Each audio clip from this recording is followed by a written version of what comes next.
Welcome to The Bridge, a podcast for dental professionals featuring the insights and expertise of fellow dental professionals. Let's welcome our host, Stephen Kuza. Hello, everybody. Thank you for listening. This is the Bridge Dental Podcast with your resident financial advisor, Steve Kuza. And today we're very lucky. I got the class president or former class president from University of Michigan. We got Tommy Vu. How you doing, Tommy? I'm doing good. How are you guys doing? Doing really good. Doing really good. For the unfamiliar face, he's a good partner of mine. His name is Nico Parks. Nico, introduce yourself. How you doing, buddy? What's going on, Bridge Dental? Great to be here. Good to be here with a good friend, Tommy, and happy to see you guys. Absolutely. Always good to be seen. So for the Bridge Dental Podcast listeners, just so you guys know, Nico and I work a lot together, and we are good friends with Tommy. So we decided to do a joint interview this time. So you might hear a couple different voices, and we're excited for this episode. You're going to learn a lot. Buckle up. Here we go. It's Friday and we're having a blast. Tommy, let's get started. Tell the listening crowd, where is Tommy Vu today, and what are you working on, and what's the next step for you? Give us a little bit of an intro. Yeah, Tommy Vu today. He's in Michigan. So I just finished out my 1-year AEGD residency, Advanced Education General Practice residency down in Wichita, Kansas. Crazy that I moved there for a year, but just got back this past weekend. And then I'm just kind of having a small little break for a couple of weeks. And I'm getting ready to join back to U of M in their pediatric dental residency. So I'll be there for another 2.5 years, but very excited to get started for a couple more years. Well, I have learned, through interviewing different dentists and just with the community, that, it's hit or miss on whether they want to do that extra year. Number one. Number two, pediatric dentistry. And that's an interesting way to go. And I want to come back to that, but tell us, just as we stay in the current world, tell us what drove you to the decision to take the extra year for additional education. Yeah, so I graduated in dental school in 2021, so last May. And that was kind of the year of COVID kind of hit right before we became fourth years. So as a result of that, our clinic education was very limited. Just the number of experiences we got, patients we could see, what kind of procedures we're doing. So I knew that coming out of that, because of COVID being there quarantined for so long, I wanted to get a couple extra months, or I guess a year of experience. Just really learning from good mentorships. I think you can get clinical experience anywhere you go. Because if you work for a year, if you do a program for a year, you're still getting clinical experience. So any experience is new experience for you. But I wanted that mentorship because I missed that aspect as much from D3, D4 year, just to really learn one-on-one with some mentorships, with some good faculty. So that was kind of what drove me to that process of applying, wanting to do a program like that, just to get better skills all around. Now, when you joined the dentistry program at U of M, before you got there, tell us a little about your experience through, let's go back to like high school, childhood, growing up. Like, how did you get into dentistry? What sort of kind of drove you down that direction? Yeah, so I knew I always wanted to do something in healthcare. And then it was really until high school when we were kind of forced to pick a career of, hey, do a shadowing day of this person. So I picked my friend's dad, who's a dentist. So I could see his family life, but also his work life. Good family. I knew just from hanging out with my friend, but then also work life. I shadowed him for a couple of times, for a couple of weeks, and got to see his relationship with his patients. And that's something I really valued as well. Just see the direct impact he could have on patients. Doing something with his hands that could really increase patient satisfaction or just happiness. So those are the two worlds I wanted to balance. And I thought that dentistry was kind of the best way to go. So when I applied to Michigan for undergrad, for college, I actually wrote in my application that, hey, I wanted to come to U of M because I know U of M has a great dental school. And it just worked out that 4 years later, I was able to get into U of M again for dental school. So 2012, Tommy kind of knew out for 2021, Tommy, I guess. Absolutely. Well, here we are 10 years later now, Tommy. I know. Crazy, man. Wild. And, knowing you, I've only known you when you've been since Michigan in your dental school time. I understand you were class president all the way through dental school. So like, what were some things, not only it was great to hear why you started to choose dentistry, but what has made you want to be active and involved in like leadership sort of positions while you're in your come up? Yeah, no, that was a question that I asked myself all the time in dental school, but I'm really happy I did it. So it was D1 summer. I thought about it and I felt very comfortable since I went to U of M for undergrad. My whole community was already there. Like that transition from undergraduate education to graduate education, like dental school, that's really hard for a lot of people. So I didn't really have to really struggle or navigate through that hardship of transitioning to a new community, new city. I lived in the same house I did in college. So that transition was really easy for me. So I wanted to use my resources, my experience to help someone else. So meeting my classmates, they were the ones that encouraged me to do it. If it wasn't for them, I would probably not take that position. And then every year, the constant encouragement, the support that I had from my classmates, that's what made it more worthwhile. Because we had so many. You for sure had support from classmates. I mean, Steve and I have gotten to know a few that you went to school with, and we're like wondering why you're not running for actual office. Maybe if that's a path post dentistry. But Nico, I got to say, Tommy, I just want to know if when you're voted class president. Now, I was never class president material, so whatever that embodies, I don't have that. So I give kudos to you. But I feel like there's some element of you also know how to party to it. Like I don't know, so. Maybe were you throwing some crazy parties at U of M in undergrad? Like they're like, you got to take this role on. I mean, you tell me, but I feel like there's this part, like there's got to be the fun side. Yeah. Yeah. Honestly, I don't think so, man. I go to the parties, but I don't host them. Okay. So people, I think the biggest thing was people they saw the work I had to do and no one wanted to do that. Yeah. They're like, oh yeah, you're good. You can have it. We didn't really care too much. What did, going back to this decision to go down dentistry, you knew you wanted to do some something medical related. What were your thoughts from your parents, like family support system? What were their thoughts on dentistry? Because it could be a misunderstood profession, right? Like, oh, you're going into dentistry, like that kind of thing. I don't want to like put that connotation out there, but that could be one of the thoughts, right? Yeah, my parents wanted me to be pharmacists because they knew more about pharmacy than they did dentistry. But there's no one in my family that's in the field of dentistry. A couple cousins are in the field of medicine, so I've seen that. Not the biggest fan of I don't see my role in that field. So my parents are really supportive. My actual dentist, so the one that our family dentist, he actually discouraged me from going to dentistry. So that was kind of what made me want to do dentistry even more. Like wouldn't really let me shadow in his office, things like that. That's not what I wanted patients to see their dentist, and I wanted to be that change. Because not many people like the dentist. I think that's a given. I hear that all the time. But if I can make it a little more enjoyable and like, hey, let's have a little fun today. If patients like that, then that was a big plus for me. Yeah, we've had, I've seen it, and we've had some interesting chats with dentists who like it's almost like a dental spa type of thing, right? Like it's an experience when you go there, there's music playing, it's got jazz going and it's different colors and the TV's on and that's kind of cool because that's actually a different way you can actually incorporate your creativity, your personal brand into dentistry, right? And you get people from all walks of life too. You get, kids, right? Like my son, imagining him at the dentist. I mean, the style of that, visit for him versus someone that's maybe like an older person that has maybe quite a few things going on. I'd imagine just the approach has to be very different and tailored to who you're seeing. Definitely. Tommy, what would you say because we have people who listen to this podcast that are young or they're older, some are in college, some are not, some are out in associates, some are running their practice. But what would you say to the younger ones who are looking at the, potential class president type of setup, and how has that given you an advantage as you've gone through college? And how do you think that's helped you? Yeah, I think being class president, so we had 127 students in our class. And a lot of it was just listening to them.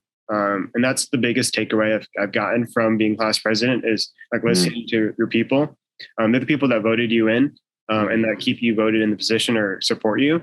But like once I was voted, that's one thing. But I think the biggest thing was hearing what they had to say and what they wanted. I'm kind of working with that because I could see both sides of admin versus students.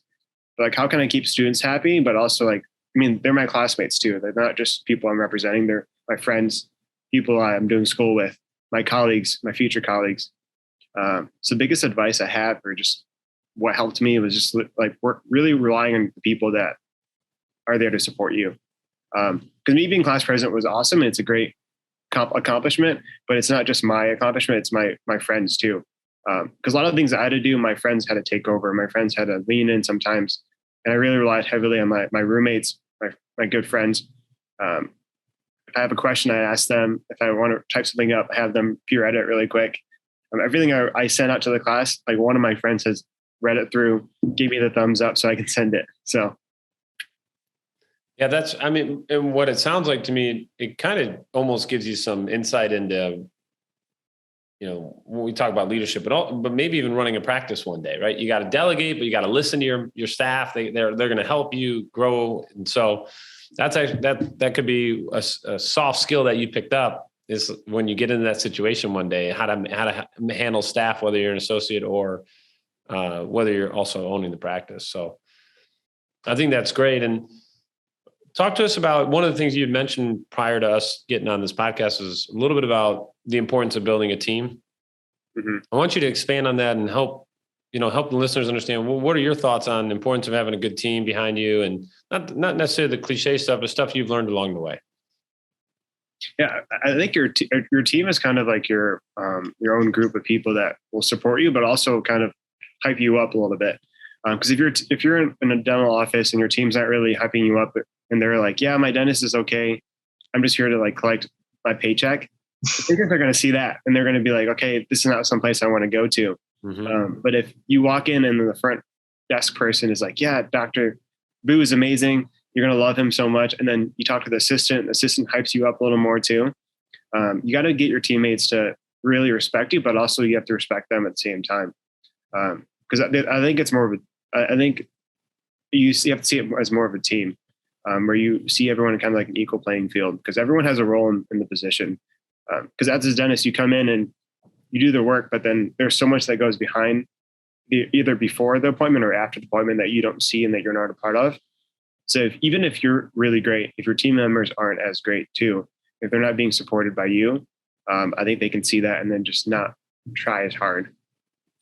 So I think having an awesome team that you kind of fire on all cylinders, that can really make the patient experience just awesome for them from start to finish.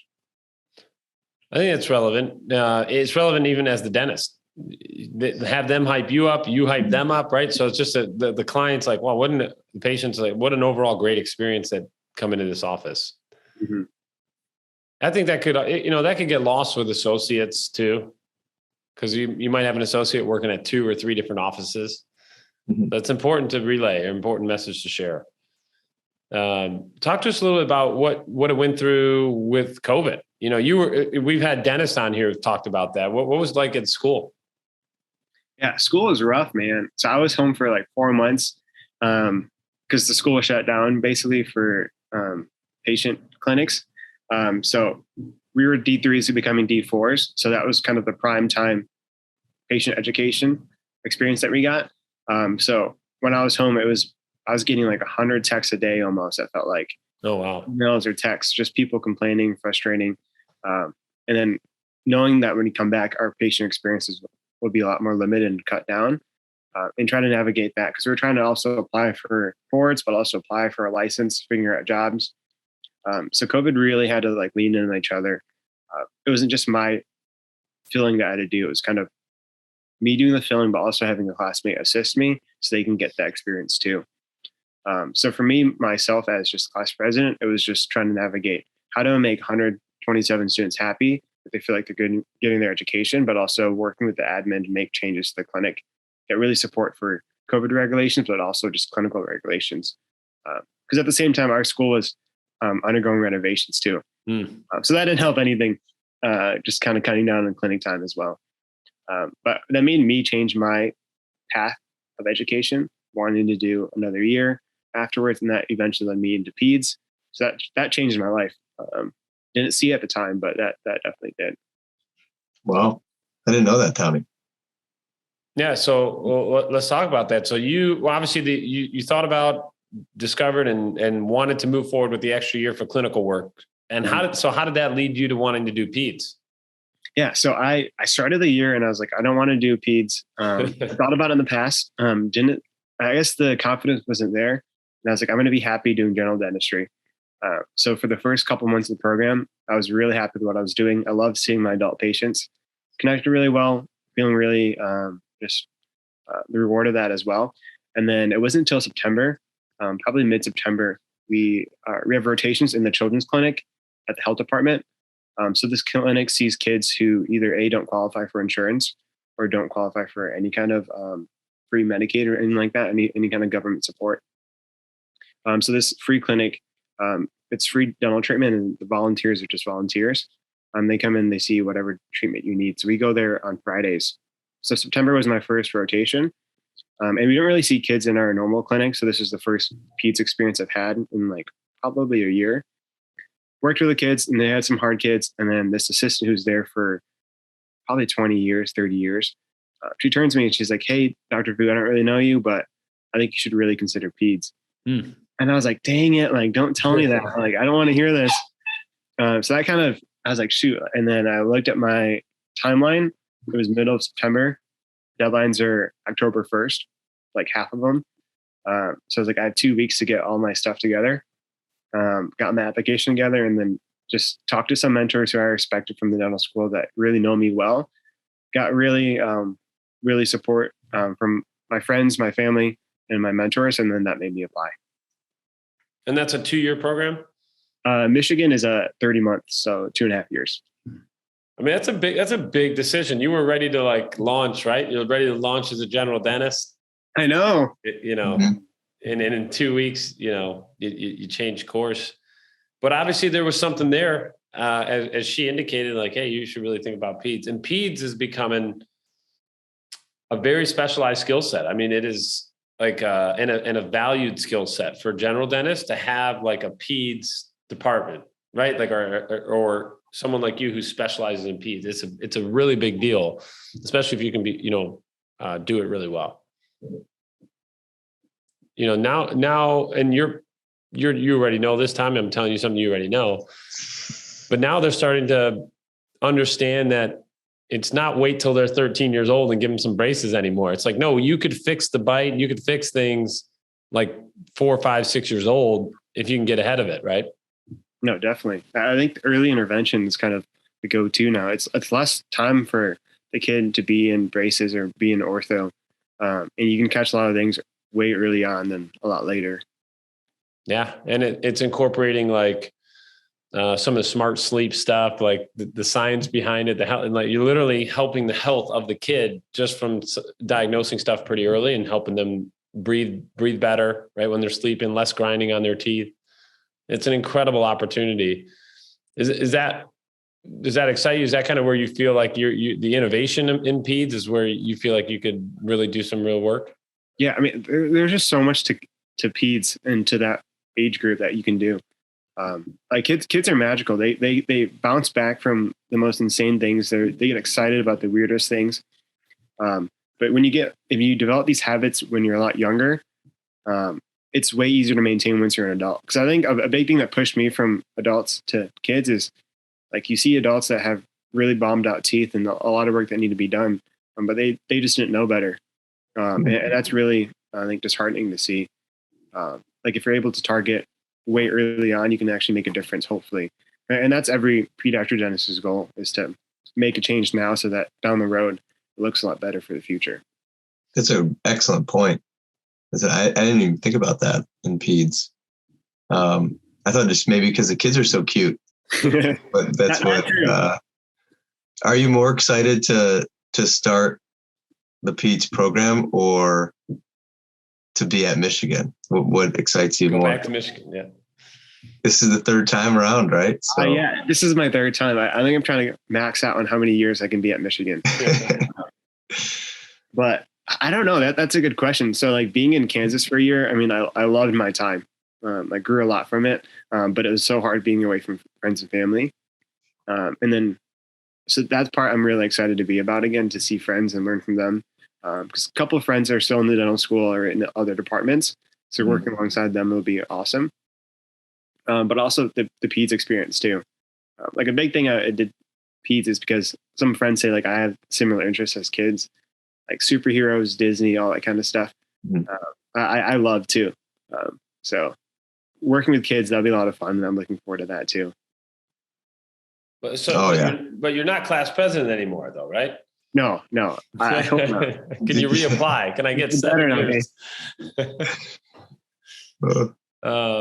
No, that is cool. One of the things I want to really quickly, I want to go back to, you mentioned the, like helping people early, having that impact. Tell us what, like, impacting communities and doing some of the work you just did in your program. Tell us about how that's kind of changed your thought process and helping different communities out. Yeah. So a cool experience that I've had the chance to be involved in was Mission of Mercy. So it's this statewide event where for 2 days they provide free dental care to patients who are kids who are a lot older. So each state has their own Mission of Mercy event. So the one in Kansas, the one that our program was involved in, it was two different weekends. They had it twice last year. You just go in and you just either pull teeth, you do fillings, you see kids. And so we were really involved in that beginning and end of our program. So that was our way to give back to the community in some way in Kansas. And they have one in Michigan as well. But it was so cool because it was my first time volunteering and improving something with my hands.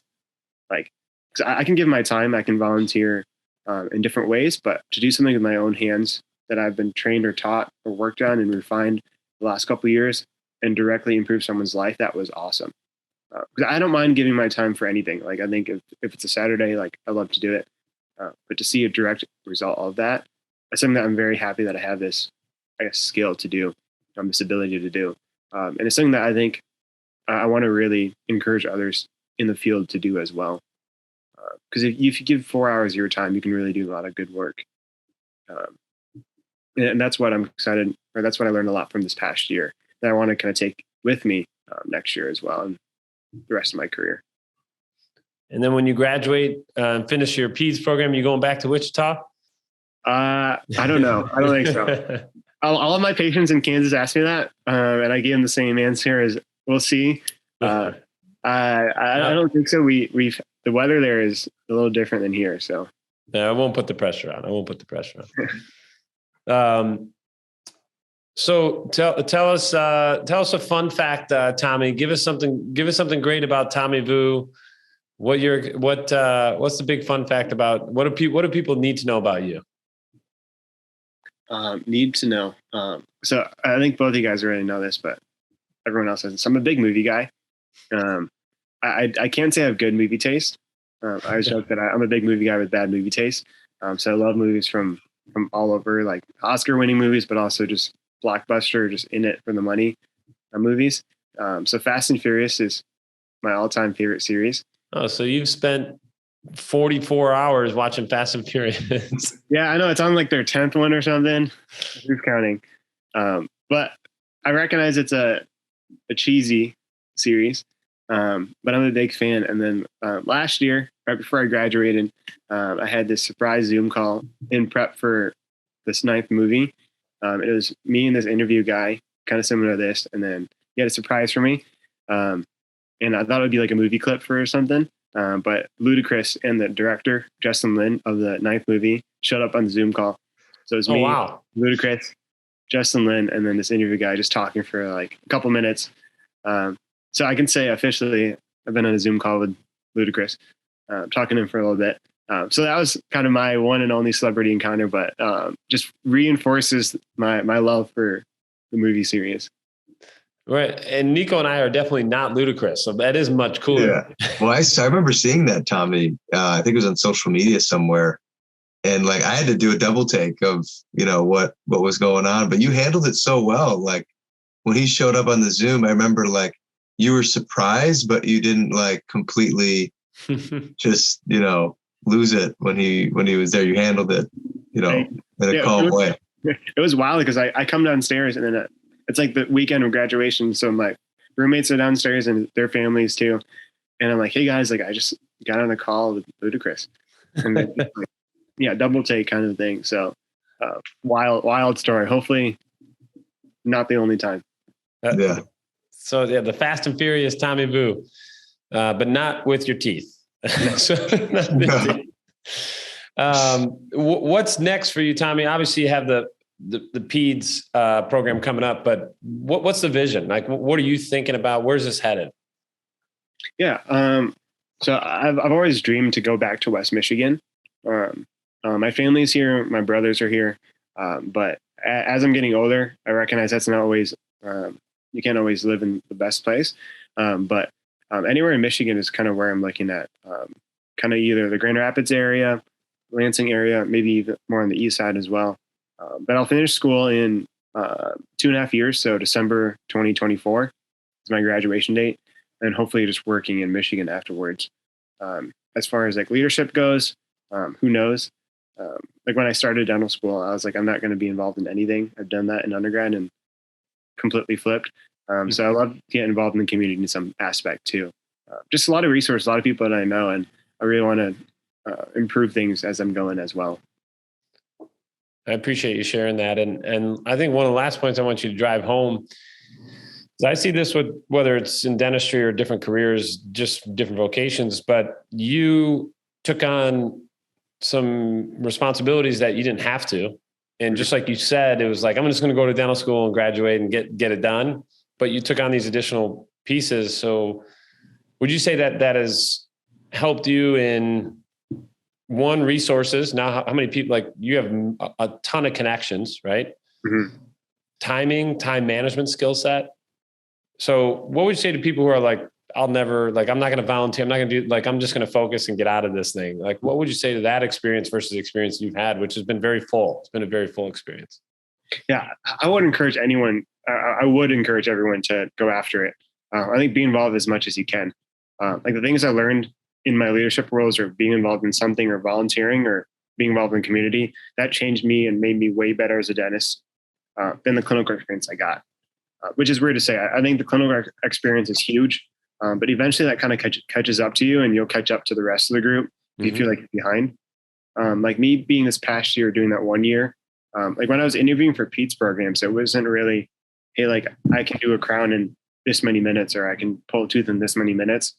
It was kind of what I learned being in a team environment that makes me a good resident or makes me a good pediatric dentist.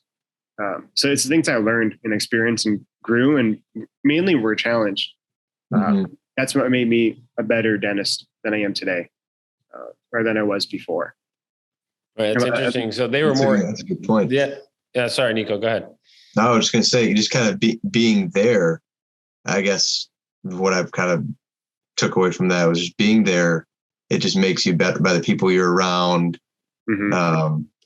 You being class president, you have to be busting your chops, working hard, studying, doing what you're doing, seeing patients. I'm always interested when I talk to somebody in dental school, and just finishing up, how they're weighing out, do I do a GPR? Do I do an AEGD program? Or do I just go right into practice or more schooling? Like now that you've had so many of those decisions to weigh out, what would you say to someone who might be listening to this? Because I know as Steve has D3s, D4s that are going to be faced with some of those decisions. Like, how do you weigh out what you should do next? I'm sure there's not a perfect process, but what was that like for you? Mm-hmm. I think for what helped me was what I wanted to get out of something.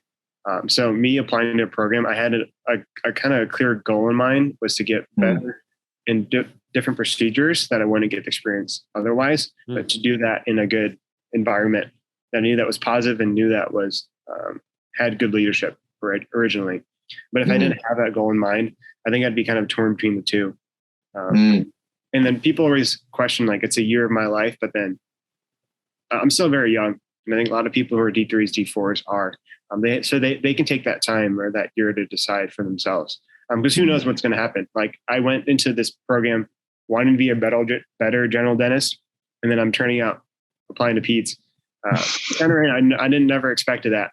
It's like my biggest advice is kind of seeing what goal you have in mind. If you have a practice that you really want to be involved in, and you know from the get go you want to be involved in that community, then like go ahead and do that. I think that's awesome if you do that, because if you have that set up already for you, or you have a goal you want to work in a certain city or a certain place, you can just go after that from the get go versus taking a year off.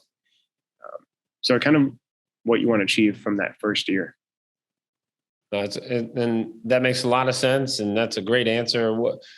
Would Tommy, how can people who are listening, dentists who are listening, how could they get in touch with you? One, either to hire you for peds, or two, in the future, or two, maybe to understand or your journey. You've helped so many dentists in your class so far.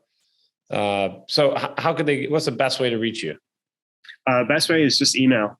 My email is probably the best way. Phone number, text, call, Instagram as well. But I think email is the best way, just so I can see it. Easy contact. And then from there, we can see what's best to keep up with the communication. And for those of you listening, we'll put Tommy's email in the show notes. So that way you can reach out, talk about if you have any additional questions, a little bit of mentoring. And I think Tommy's the go-to there. Tommy, this has been fun. And I want to, I think we're going to rebook you 2.5 years from now as you finish peds and really dive into the peds program. And we wish you continued success. And any final thoughts you want to share with the Bridge Dental podcast listeners?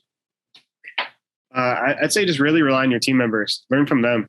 They can teach you the most. Things that they do that you really like, or things that they do that you don't really like. You can really learn a lot from the two. So I'd say really rely on your colleagues and your team members. Well, I would say you're super composed, super humble, and you're going to kick butt going forward. We're really excited to talk to you. Obviously, you're a friend of ours, and so glad you came on to share your insight. It's a unique experience, just like most dentists. And I think you're giving them a glimpse into the world of what it can be to take on some additional responsibilities, roles that could lead to an overall potentially more successful career. So really appreciate you sharing that, Tommy. Thank you so much. And to all the Bridge Dental podcast listeners. So yeah, thank you, Nico. Right. Yeah, thanks for having me, Steve. And Tommy, great seeing you. And I've known you for a while, but some of those questions I didn't realize your path in some of those ways. So it was fun, and you're an even better dude than a dentist. So it's great to see. So yeah, appreciate it. We'll get your Top Gun review later, but right now. Yeah. But for all the Bridge Dental podcast listeners, thank you for listening. Again, I'm Steve Kuza. You can direct message us on Instagram. You can reach out to me via email if you want to connect with Tommy or any other of our guests. And until the next episode, God bless, and we'll be looking for you soon. Thanks, everybody. Thanks, guys. Thanks.